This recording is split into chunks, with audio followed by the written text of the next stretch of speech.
नमस्कार, मैं हूं सत्यपाल और आप देख रहे हैं CWB हिंदी न्यूज।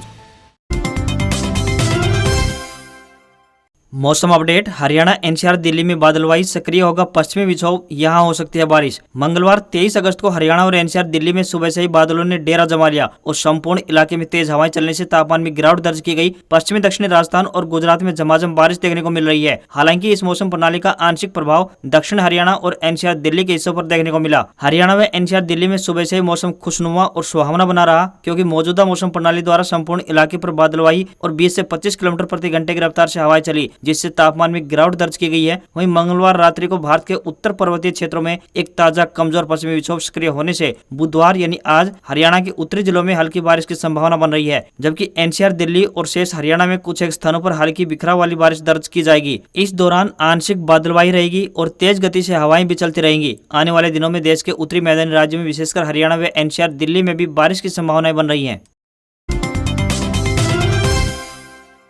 कादमा कांड की 27वीं वर्षी 1995 में पुलिस की गोली से हुई थी 5 किसानों की मौत। आखिर क्या था पूरा मामला? कादमा गोली कांड की 27वीं वर्षी पर मंगलवार को गांव कादमा स्थित स्मारक स्थल पर श्रद्धांजलि सभा का आयोजन किया गया, जिसमें विभिन्न राजनीतिक, सामाजिक व किसान संगठनों के जुड़े लोग यहां पर पहुंचकर कादमा कांड के शहीद किसानों को श्रद्धासुमन अर्पित किए। यहाँ रक्तदान शिविर का भी आयोजन कर 58 यूनिट रक्त एकत्रित किया गया। आपकी जानकारी के लिए बता दें कि साल 1995 में बारडा हल्के के कादमा क्षेत्र के किसान बिजली समस्या को लेकर प्रदर्शन कर रहे थे। जले हुए ट्रांसफार्मरों को न बदलने और बकाया बिजली के बिलों को लेकर क्षेत्र के किसानों व तत्कालीन कांग्रेस सरकार में विवाद बढ़ गया था। उसी के चलते 23 अगस्त 1995 को किसानों और पुलिस में सीधा टकराव हुआ था। उस दौरान पुलिस द्वारा फायरिंग करने पर गोली लगने से किसान रामप्रसाद कादमा, हवा सिंह धनासरी, दीपचंद ऊण, धर्मवीर जोजुकला व जयप्रकाश दगड़ोली की मौत हो गई थी, जबकि इस खूनी संघर्ष में कई किसान व पुलिसकर्मी घायल हो गए थे। गोलीकांड के बाद वहां पूर्व प्रधानमंत्री चरण सिंह, उप प्रधानमंत्री चौधरी देवीलाल, पूर्व मुख्यमंत्री चौधरी बंसीलाल, चौधरी अजीत सिंह, किसान नेता महेंद्र सिंह टिकैत और घासीराम नैन आदि यहां पर पहुंचे थे। बाद में गांव कादमा में गोलीकांड का शिकार हुए किसानों की याद में स्मारक स्थल का निर्माण करवाया गया, जहां प्रतिवर्ष 23 अगस्त को कार्यक्रम का आयोजन कर गोलीकांड के शहीद किसानों को श्रद्धासुमन अर्पित किए जाते हैं।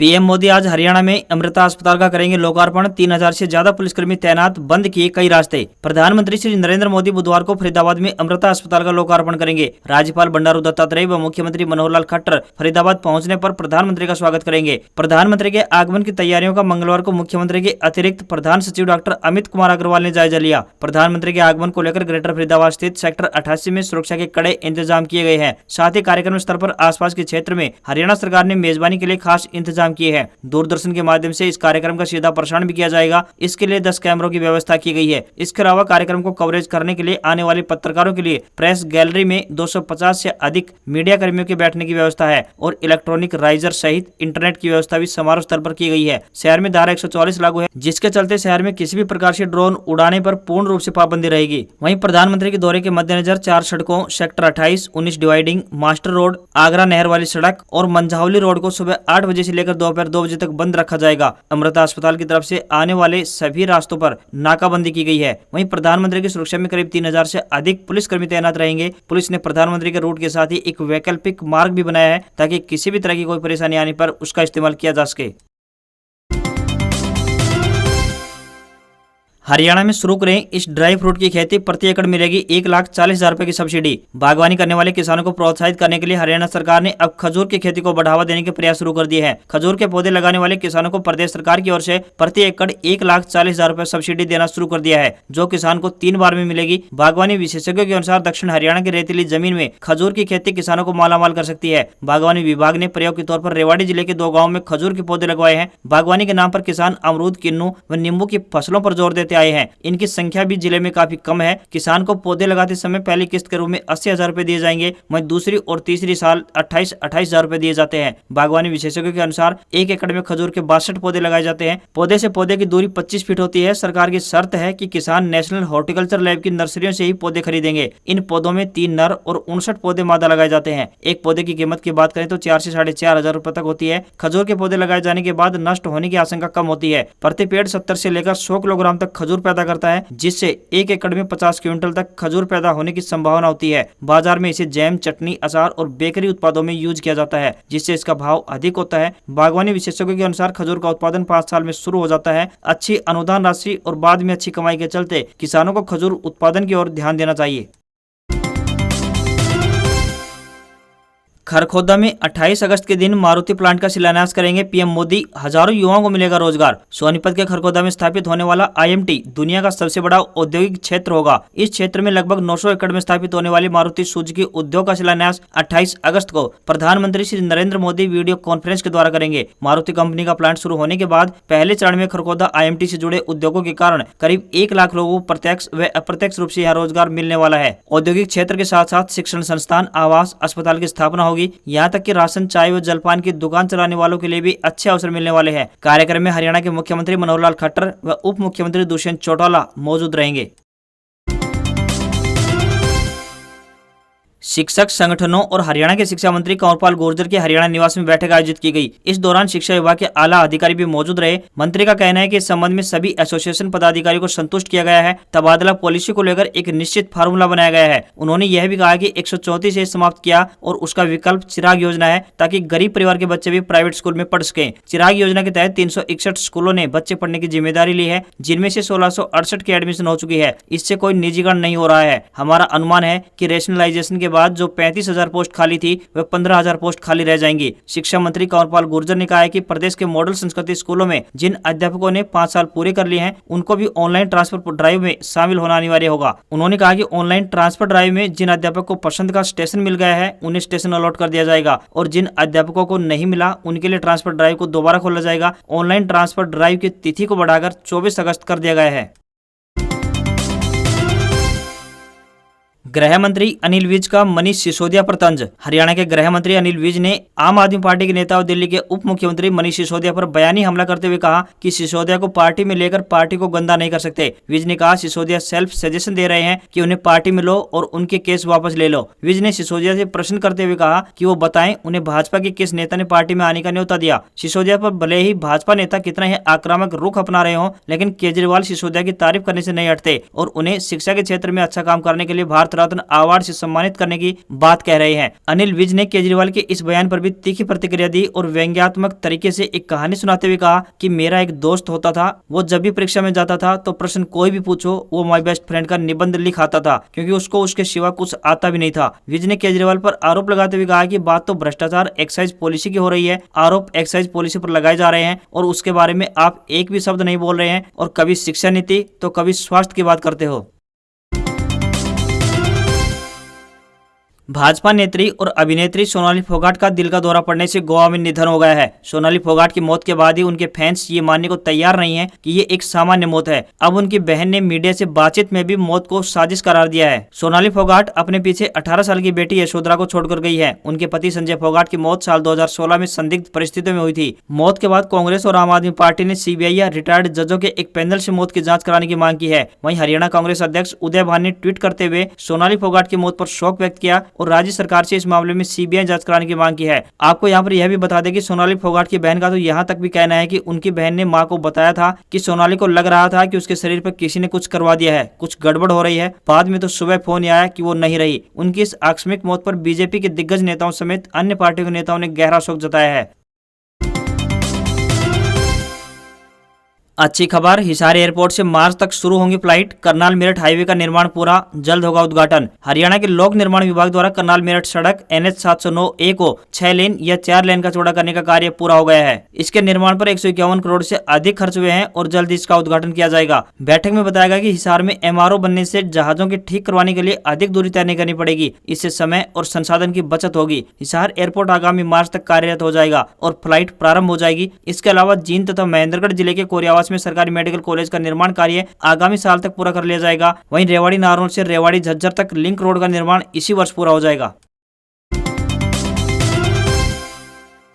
हरियाणा में स्वाइन फ्लू को लेकर चौकन्ना हुआ स्वास्थ्य विभाग। जानिए क्या है इसके बचाव के तरीके। पड़ोसी राज्य राजस्थान में स्वाइन फ्लू की पुष्टि होने के बाद हरियाणा में भी स्वास्थ्य विभाग चौकन्ना हो गया है। स्वास्थ्य विभाग द्वारा विशेष एहतियात बरतते हुए संदिग्ध लक्षणों वाले मरीजों की जांच करने के निर्देश जारी किए गए हैं। आमतौर पर स्वाइन फ्लू के मामले सर्द मौसम में देखने को मिलते हैं, लेकिन अब गर्मियों में भी इसके मरीज सामने आने से स्वास्थ्य विभाग की नींद उड़ गई है। स्वास्थ्य विभाग बीमारी को फैलने से रोकने को लेकर स्पेशल निगरानी कर रहा है। यह इन्फ्लुएंजा वायरस है जो कि एक मरीज से दूसरे मरीज में फैलता है। ऐसे में इसको लेकर अधिक सावधानी बरतने की आवश्यकता है। स्वाइन फ्लू के लक्षणों की बात करें तो बुखार के साथ नाक बहना, खांसी और गले में खराश, सांस लेने में परेशानी तथा जोड़ों व सिर में दर्द, थकान महसूस होना व ठंड लगना शामिल है। इसी तरह इसके बचाव की बात करें तो हाथ मिलाने व गले लगने से बचें। खांसते व छींकते समय मुंह व नाक पर रुमाल रखें। हाथों को साबुन से बार बार साफ करें। शरीर का तापमान ज्यादा महसूस हो तो तुरंत प्रभाव से डॉक्टर को दिखाएं। लक्षण नजर आए तो घर पर ही रहें, अन्य व्यक्तियों के संपर्क में न आएं।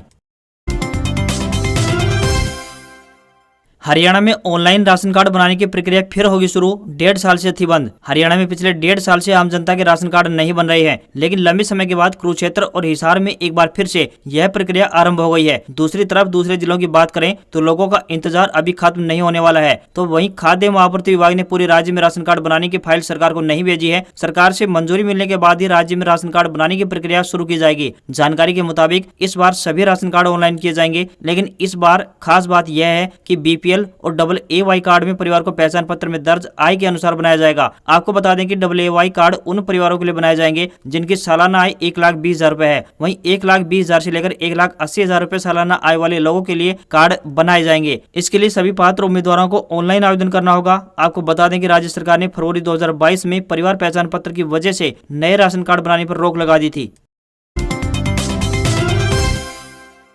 हरियाणा के पशुपालकों के लिए अच्छी खबर, सरकार देगी देसी गाय खरीदने के लिए 25,000 रुपए। हरियाणा के लोहारू में एक कार्यक्रम को संबोधित करते हुए मुख्यमंत्री मनोहर लाल खट्टर ने कहा कि उनकी सरकार जैविक खेती को बढ़ावा दे रही है। जैविक खेती करने वाले किसानों को देसी गाय के लिए सरकार 25,000 रुपए देगी। CM ने बताया कि इसके लिए करीब 2800 किसानों ने अपना पंजीकरण कराया है। उन्होंने कहा कि हमने पशु किसान क्रेडिट कार्ड नाम से भी एक योजना आरंभ की हुई है और अब तक 42,000 क्रेडिट कार्ड जारी किए जा चुके हैं। मुख्यमंत्री मनोहर लाल ने भिवानी जिले के लोहारू के ग्राम खरकड़ी में करोड़ों रुपए की विकास परियोजनाओं के उद्घाटन और शिलान्यास के दौरान कहा कि महाराणा प्रताप बागवानी विश्वविद्यालय के क्षेत्रीय अनुसंधान केंद्र की आधारशिला रखने से किसानों को काफी लाभ पहुंचेगा। उन्होंने कहा कि यह क्षेत्रीय अनुसंधान केंद्र दक्षिण हरियाणा के किसानों के लिए एक अनूठा उपहार है। जैविक खेती को बढ़ावा देने के लिए सरकार गाय के लिए 25,000 रुपए दे रही है ताकि बड़ी संख्या में लोग जैविक खेती करें।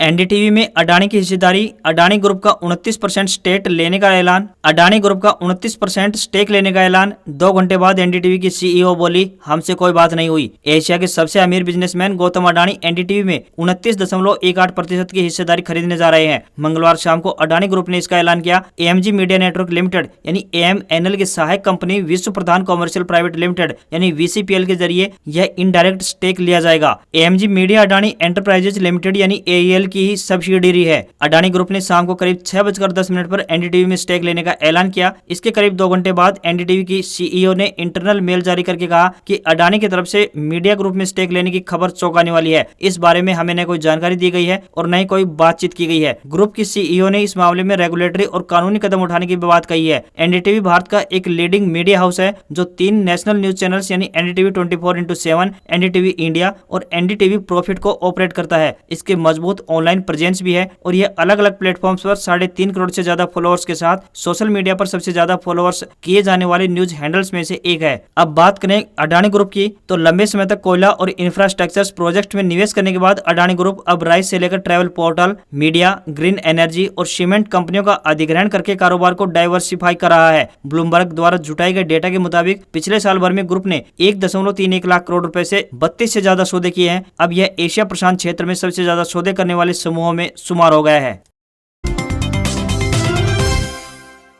पाकिस्तान में ब्रह्मोस मिसाइल गिरने का मामला, वायुसेना के 3 अफसर बर्खास्त, इनमें ग्रुप कैप्टन, विंग कमांडर और स्क्वाड्रन लीडर शामिल। 9 मार्च को भारत की एक ब्रह्मोस मिसाइल, इस पर वार हेड यानी हथियार नहीं थे, पाकिस्तान के मियां चन्नू शहर में गिरी थी। गलती से फायर हुई इस मिसाइल पर भारत ने अफसोस जाहिर करते हुए जांच का भरोसा दिलाया था। अब इस मामले में इंडियन एयरफोर्स के 3 ऑफिसर्स को बर्खास्त कर दिया गया है। भारतीय वायुसेना यानी IAF के अधिकारी ने बताया कि जिन अधिकारियों की सेवा को बर्खास्त किया गया है उनमें ग्रुप कैप्टन, एक विंग कमांडर और एक स्क्वाड्रन लीडर शामिल है। केंद्र सरकार के इस आदेश को फौरन लागू भी कर दिया गया है। पाकिस्तान के तत्कालीन प्रधानमंत्री इमरान खान ने तब इस पर कहा था कि हम भारतीय मिसाइल के पाकिस्तान में गिरने के बाद जवाब दे सकते थे, लेकिन हमने संयम बरता। आपको यहाँ पर बताते चले कि बॉर्डर से पाकिस्तान पहुंचने में इस मिसाइल को 3 मिनट लगे थे। बॉर्डर से कुल 124 किलोमीटर दूरी तय की गई थी। 6:50 पर एक क्रैश हुई। पाकिस्तान के जर्नलिस्ट मोहम्मद इब्राहिम काजी ने सोशल मीडिया पर दावा किया कि भारत से छोड़ी गई मिसाइल का नाम ब्रह्मोस है। इसकी रेंज 290 किलोमीटर है। इंडियन एयरफोर्स इसका स्टॉक राजस्थान के श्रीगंगानगर में रखती है। हालांकि पाकिस्तान फौज का दावा यह भी है कि यह मिसाइल हरियाणा के सिरसा से दागी गई।